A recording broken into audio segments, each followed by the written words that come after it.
Wu Fan dan Chu Chengkong meraung. Seketika, dua orang kuat mengeluarkan tubuh mereka dan membunuh Luming. Dua dewa tertinggi, yang bertarung melawan Luming, menyerbu ke arah Luming dengan amarah, getaran, dan tekanan yang mengerikan. Tidak bagus, Zanzu. Pria kuat dari klan pertempuran kera itu meraung dan sangat marah. Prestasi Luming dikepung oleh dua orang kuat di puncak kedua dewa, dan dia pasti akan mati. Luming, seru Qian Sheng Xuan juga, menunjukkan ekspresi tak tertahankan. Dia tahu bahwa Qian Sheng Laowang sangat menghargai Luming, tetapi sayangnya, dalam keadaan seperti itu, Luming akan mati. Yang lain memiliki wajah yang berbeda. Jika pedang Kaisar satu, cahaya pedang di matanya berkedip, tidak tahu apa yang sedang dipikirkan. Selain itu, beberapa orang mencibir dan menyombongkan diri. Beberapa orang menghela nafas bahwa itu adalah belas kasihan bagi Luming. Hahaha, mati. Wu Fan tertawa terbahak-bahak. Dia tampaknya telah melihat akhir dari pembunuhan Luming, dan musuhnya akhirnya akan dilenyapkan. Mata Luming menyipit sedikit, dan dia mundur tajam ke samping. Mau pergi, matilah aku. Salah satu anak buah Wu Fan berteriak dingin, menunjuk ke arah Luming seperti pedang, lalu menebas. Tiba-tiba, seberkas cahaya pedang yang mengerikan menebas ke arah Luming, dan meninggalkan bekas pedang mengerikan sejauh jutaan mil di langit berbintang. Pada saat ini, satu set bendera formasi tiba-tiba muncul di tangan Luming. Dengan lambaian tangannya, total 12 bendera formasi terbang dan mendarat di 12 posisi berbeda di depannya. Ini adalah set bendera formasi terkuat yang diberikan kepadanya oleh pedagang biru, yang khusus digunakan untuk pertahanan. Bendera formasi bersinar dan membentuk dinding cahaya untuk menghalangi Luming. Boom, cahaya pedang menembus dinding cahaya, membuat dinding cahaya bergetar hebat, tetapi akhirnya terhalang. Mau mengandalkan satu set bendera untuk menghalangi kita, naif, bunuh. Di sisi lain, salah satu anak buah Chu Chengkong, seorang pria kuat dari keluarga Dewa Perang, juga membunuhnya. Dengan lambaian tombaknya seperti gunung, yang membombardir dinding cahaya.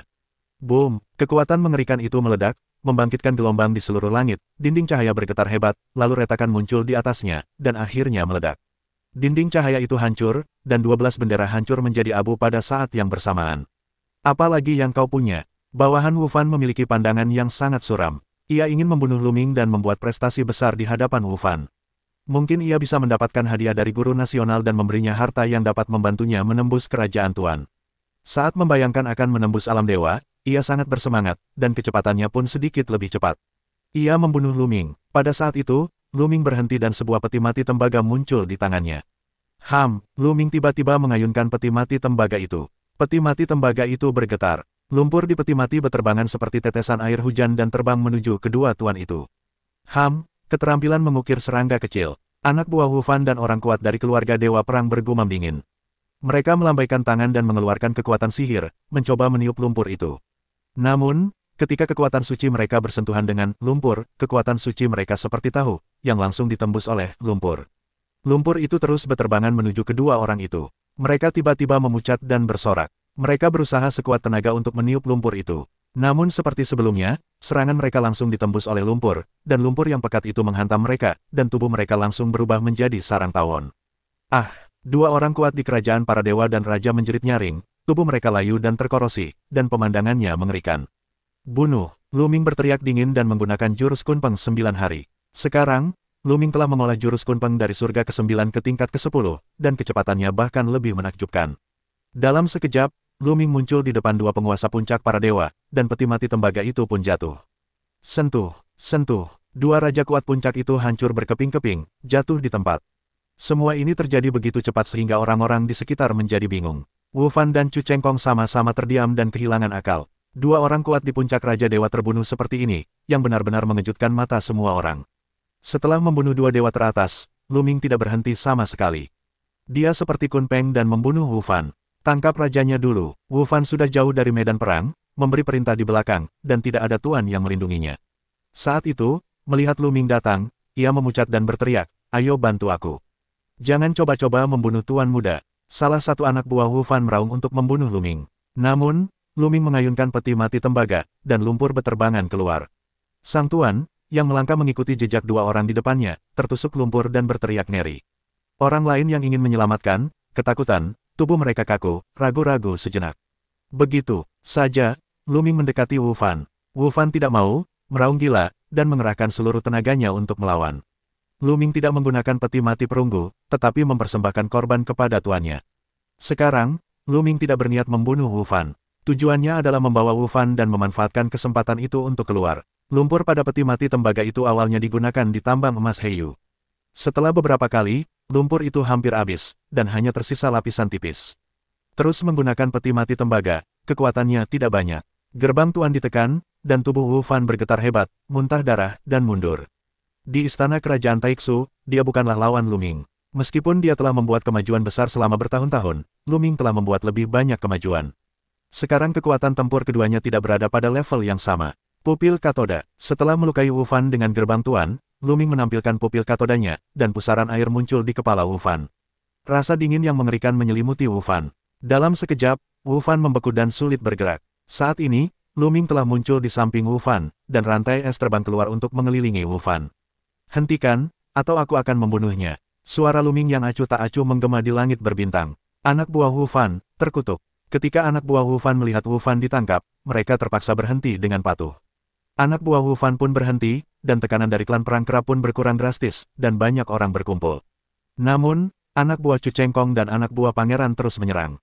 Kalian, hentikan mereka, atau aku akan membunuh Wu Fan sekarang. Lu Ming menarik tangan Wu Fan untuk menghalangi Chu Chengkong dan anak buah pangeran.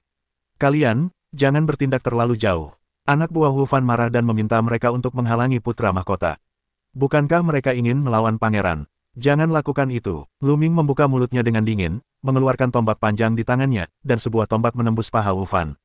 Wu Fan menjerit kesakitan. Liu Quan, saudara Liu, beri aku muka, jangan lakukan itu lagi. Teriak Wu Fan. Wu Fan berteriak dan memohon kepada Liu Quan agar tidak memulai. Sekarang, ia jatuh ke tangan Lu Ming, dan hidup dan mati berada di antara pikiran Lu Ming. Ia benar-benar takut. Jika Lu Ming terpaksa bergegas dan membunuhnya, ia akan mati. Ia ingin membunuh Lu Ming, tetapi ia tidak ingin melibatkan diri. Apa gunanya membunuh Lu Ming? Dalam hatinya, 10.000 Lu Ming tidak sebanding dengan rambutnya sendiri. Tatapan mata Liu Quan berubah sejenak, lalu ia melambaikan tangannya dan berkata, berhenti. Begitu Liu Quan selesai berbicara, 10 orang pangeran berhenti, dan tubuh mereka melesat meninggalkan medan perang. Bagaimanapun, Wu Fan adalah putra penguasa negara. Jika ia jatuh karena Wu Fan, bahkan jika ia adalah putra mahkota, ia tidak akan mampu menghentikan amarah penguasa negara, yang sangat merugikan masa depannya. Ia tentu saja bersedia memberikan wajah kepada Wu Fan. Mundur. Begitu pasukan pangeran mundur, orang-orang yang dibawa Chu Chengkong juga mundur. Mereka juga tidak punya jalan keluar. Orang-orang dari kantor penguasa negara dan pangeran semuanya berhenti. Sekalipun mereka ingin terus menyerang, mereka bukanlah lawan dari klan perang kera. Jika mereka terus bertarung, diperkirakan mereka akan hancur. Kemarilah, seru Lu Ming, dan kemudian, para penguasa klan perang kera berkumpul di sekitar Lu Ming. Lu Ming melirik dan menghela napas lega. Untungnya, tidak ada yang tewas dalam perang. Kebanyakan dari mereka terluka parah. Mereka semua adalah harta berharga Lu Ming. Di masa depan, dunia akan bergantung pada mereka. Jika mereka mati, hati Lu Ming akan berdarah. Lu Ming, kita sudah berhenti. Sekarang kita bisa membebaskan Tuan Wu Fan. Seorang lelaki tua dari kantor guru nasional berkata, matanya sangat muram. Sekarang setelah dia dibebaskan, apa yang akan kau lakukan jika kau menyerangku lagi? Lu Ming mencibir. Apa maksudmu? Apakah kau akan membiarkannya pergi? Petik 2. Wajah lelaki tua itu bahkan lebih dingin. Tentu saja aku akan membiarkannya pergi, tetapi setelah kita keluar dari sini. Lu Ming berkata, tidak, ketika kau pergi, apa yang akan kau lakukan jika kau membunuh anak itu? Tidak mungkin. Lelaki tua dari kantor guru nasional mendorongnya untuk minum, yang dengan tegas ditolaknya. Ya, dengan sifat Lu Ming, ketika mereka pergi, mereka pasti akan membunuh Wu Fan. Mereka tidak bisa melepaskannya. Chu Chengkong membuka mulutnya, wajahnya dingin. Saat ini, ia bersembunyi di antara para master itu dan dilindungi oleh tuan-tuan. Ia takut nasibnya akan sama seperti Wu Fan. Kemudian, Liu Quan membuka mulutnya dan tidak bisa melepaskan Lu Ming. Wajah Lu Ming muram. Setelah itu, penggemar berniat menyingkirkannya. Sekarang tampaknya pihak lain jelas tidak akan membiarkannya berhasil. Tetapi sekarang setelah Wu Fan dibebaskan, pihak lain pasti akan terus melawan mereka. Tiba-tiba, suasana menjadi hening. Ayo pergi. Setelah beberapa saat, Lu Ming membuka mulutnya dan bergegas ke inti alam semesta yang hancur bersama orang-orang dari klan perang Hades. Kalian tidak bisa membiarkan mereka pergi. Kejar mereka. Teriak kepala kantor guru nasional sambil mengejar Lu Ming. Wu Fan tidak bisa berbuat apa-apa. Kalau tidak, mereka tidak akan tahan dengan amarah guru nasional.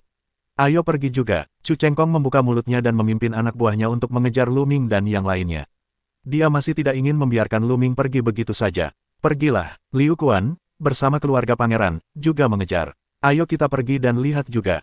Qian Shengxuan dan orang-orang dari Istana Seribu Hari Suci mengikutinya. Sedangkan yang lain, mereka tidak mengikutinya. Tujuan mereka di sini adalah faktor spiritual, bukan untuk menonton orang lain bertarung. Tak lama kemudian, Kaisar Jianye, Nihilitas Cliff, dan yang lainnya berangkat. Bersama orang-orang kuat mereka, mereka memasuki inti alam semesta yang hancur untuk menemukan faktor ilahi. Lu Ming, bersama Wu Fan, melanjutkan perjalanan. Inti alam semesta yang hancur penuh dengan bintang-bintang yang hancur, kapal perang yang hancur, meteorit besar dan mati yang melayang di udara. Mereka menghindari meteorit dan beberapa badai kosmik, dan bergerak maju dengan cepat. Namun, orang-orang dari kantor guru nasional, seperti Chu Chengkong dan Liu Quan, terus mengejar. Lu Ming, biarkan Tuan Muda pergi. Jika ada yang salah dengannya, kau akan mati. Kantor guru nasional meraung. Lu Ming terlalu malas untuk memperhatikannya. Ia mengambil prajurit kera dan terbang cepat. Tak lama kemudian, mereka terbang selama 2 jam. Tiba-tiba, teriakan tajam keluar dari planet terdekat seperti kepala binatang buas. Kemudian, seekor burung besar terbang ke arah sini. Monster mengerikan berkepala 3, penuh roh jahat, dan lebar sayap ratusan meter. Burung-burung aneh yang padat, ke sini. Ya, begitu mata Lu Ming menyala, ia mengeluarkan rantai es dan melilitkannya di sekitar Wu Fan. Dinginnya rantai es menyegel Wu Fan, lalu melemparkannya dengan kekuatan yang kuat. Tubuh Wu Fan terbang keluar seperti peluru dan terbang menuju burung-burung aneh itu. Oh, tolong aku, kemari dan bantu aku. Wu Fan meraung, melihat burung-burung aneh itu semakin dekat, hampir takut untuk buang air kecil. Anak kecil, terkutuk. Para guru dari kantor guru nasional meraung dan terkejut, mereka bergegas ke Wu Fan dan mengerahkan segenap kekuatan mereka. Akhirnya, beberapa master kuat dari kantor master nasional, yang ahli dalam kecepatan, tiba tepat waktu dan menyerang burung-burung aneh itu. Kemudian, sisa anggota kantor master nasional datang untuk melawan burung aneh itu. Dengan demikian, orang-orang dari kantor master nasional tidak dapat terus mengejar Lu Ming dan yang lainnya. Hanya Pangeran dan Chu Chengkong yang tersisa. Liu Quan dan Chu Chengkong tampak muram dan ragu-ragu. Akhirnya, mereka berhenti dan tidak mengejar. Hanya mereka yang tersisa. Sekalipun mereka dapat mengejar Lu Ming, itu pasti akan menjadi pertarungan yang sulit. Kekuatan klan perang kera sangat menakutkan, dan kita mungkin kehilangan keduanya saat itu. Terlebih lagi, metode Lu Ming sangat banyak. Sebelumnya, dia membunuh 3 dewa teratas secara berturut-turut, yang membuat mereka tidak menyadarinya. Terlebih lagi, di kejauhan, Qian Shengxuan masih membawa orang-orang bersamanya. Akhirnya, mereka berhenti untuk membantu orang-orang dari kantor master nasional menghadapi burung-burung aneh itu. Ayo pergi. Di belakang, Qian Shengxuan pergi dari arah lain bersama orang-orang dari istana Qian Shengtian.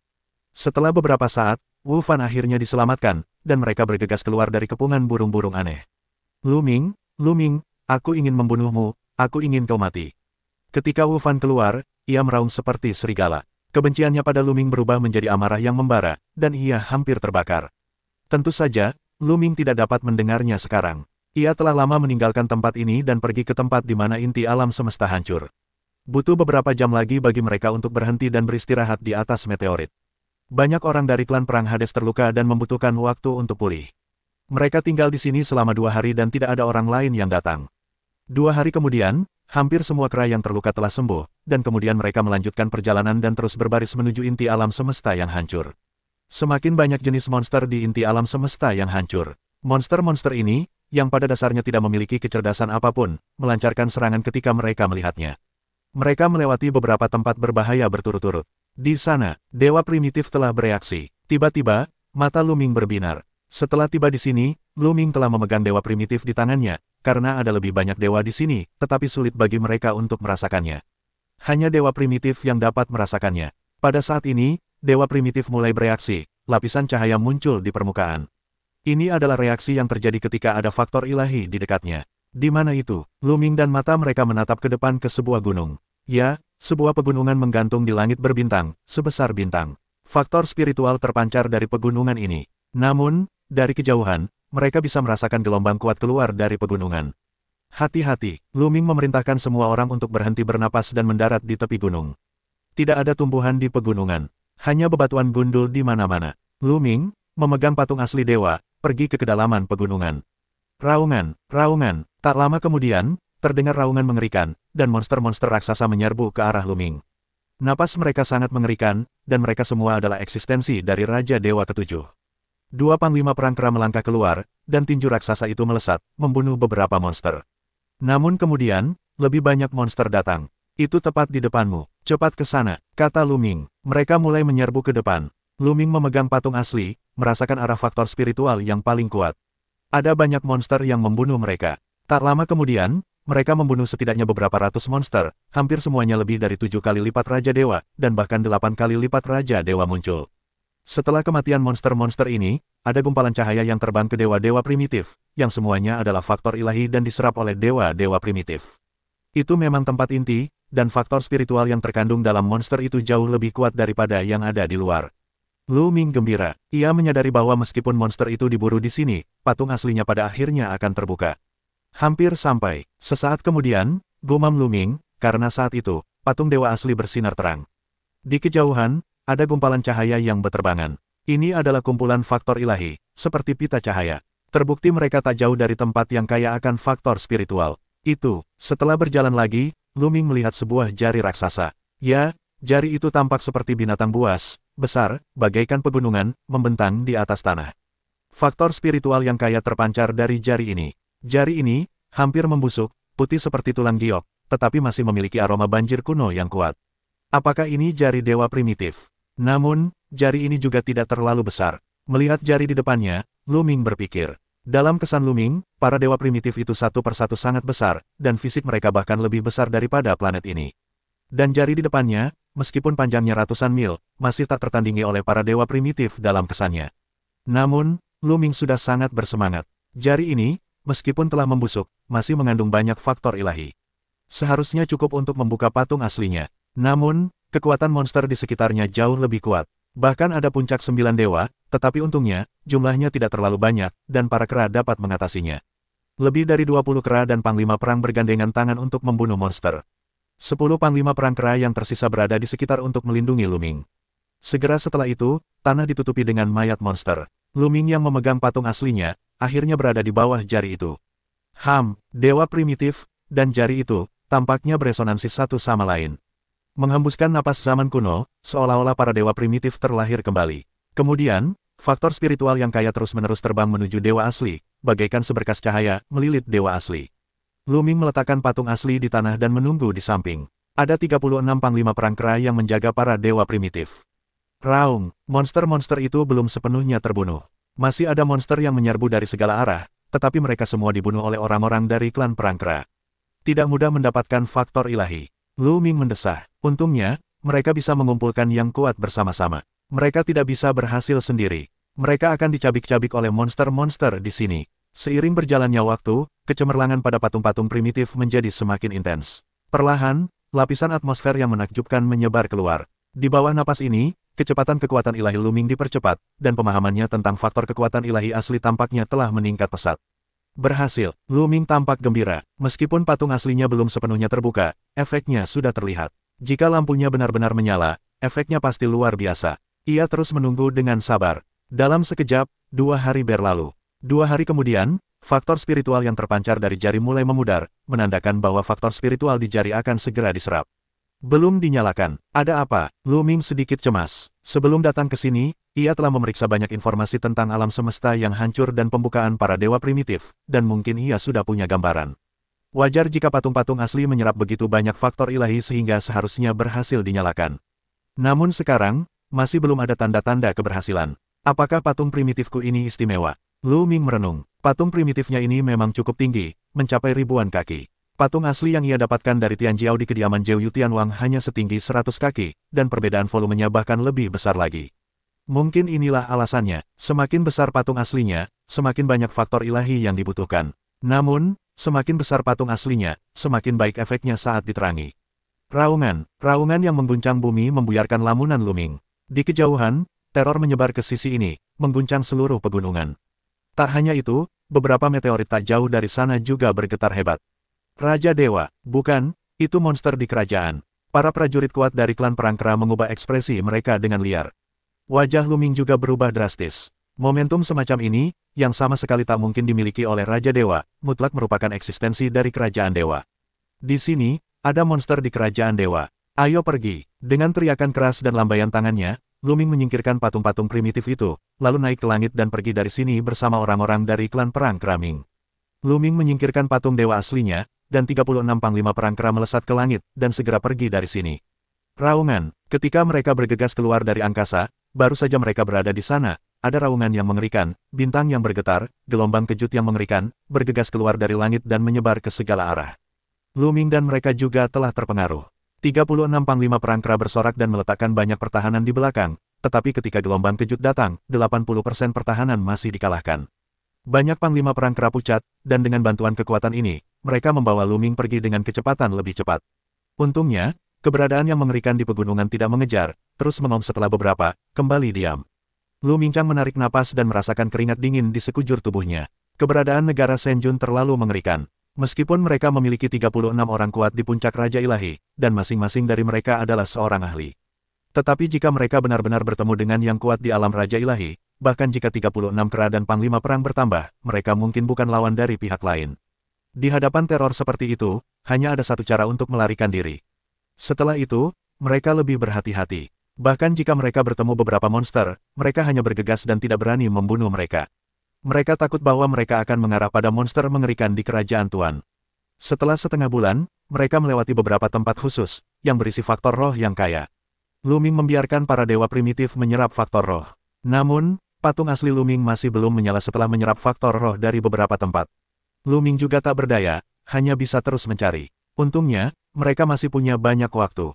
Mereka bisa tinggal di sini selama 10 tahun, tetapi sekarang mereka punya waktu kurang dari 1 tahun. Pada hari itu, mereka terbang di daerah yang rusak. Di daerah ini, ada lebih banyak benda terbengkalai, semua jenis meteorit kecil, kapal perang terbengkalai, dan bahkan tentara sihir raksasa terbengkalai, mengambang di langit berbintang. Dari kejauhan, benda-benda ini padat. Mereka melambat, menghindari benda-benda ini, dan bergerak perlahan. Tiba-tiba, jantung Lu Ming berdebar kencang, dan ia merasakan krisis yang kuat, seolah-olah ada sesuatu yang mengerikan sedang menatapnya. Hati-hati, Lu Ming segera mengingatkan. Begitu kata-katanya terucap, ia mendengar seorang prajurit kera besar meraung ke satu arah. Boom! Di arah itu, terdengar ledakan dahsyat, guncangan hebat, dan cahaya putih yang menyilaukan. Sua! Cahaya pedang putih yang menyilaukan begitu menyilaukan hingga menembus kekuatan tinju klan perang kera Ming, dan menebasnya tepat di kepalanya. Darah berceceran di mana-mana. Selapis daging dan darah terpotong dari tinju klan perang kera Ming, dan kerangkanya terlihat. Prajurit kera itu mundur. Sua! Kemudian, cahaya pedang yang menyilaukan itu berkelebat dan membunuh Lu Ming.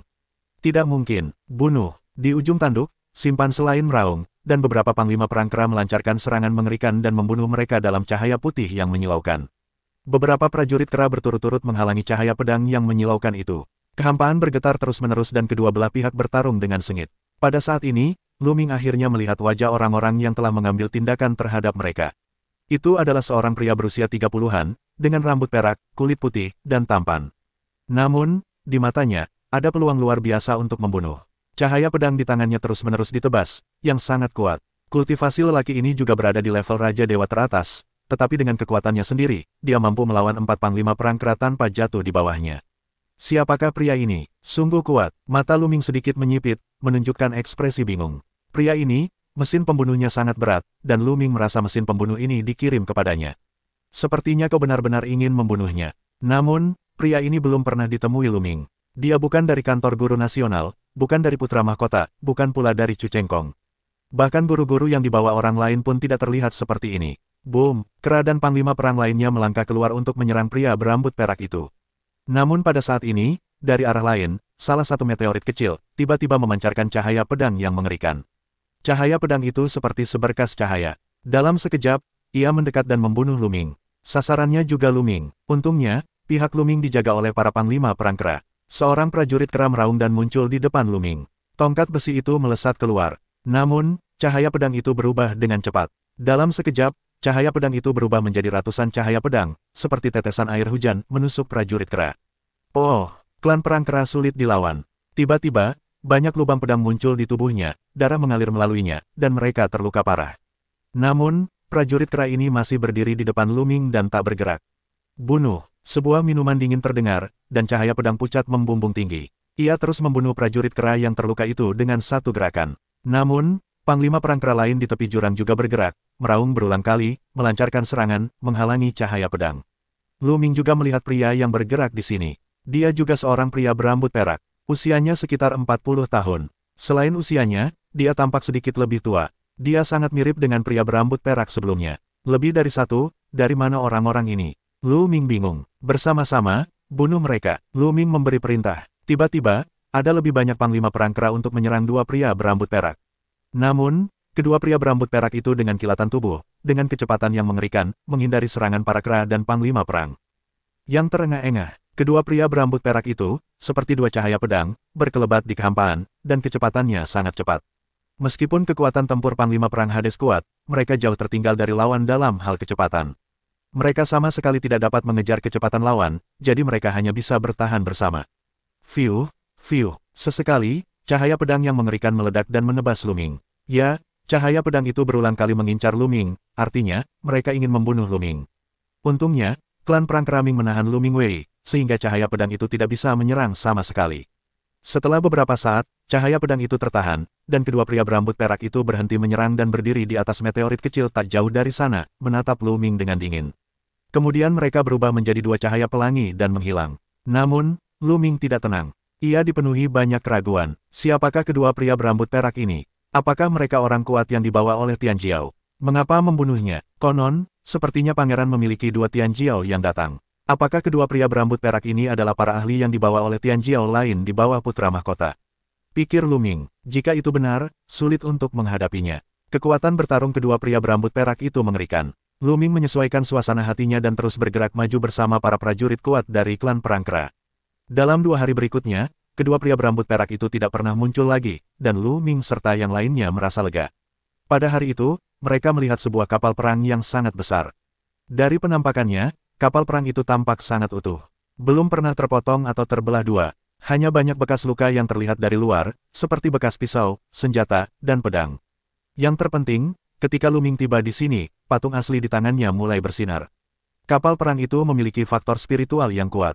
Masuk, hati-hati. Perintah Luming kepada para prajurit kuat dari klan perang kera, lalu rombongan itu terbang ke dalam kapal perang dan mendarat di sebuah lorong.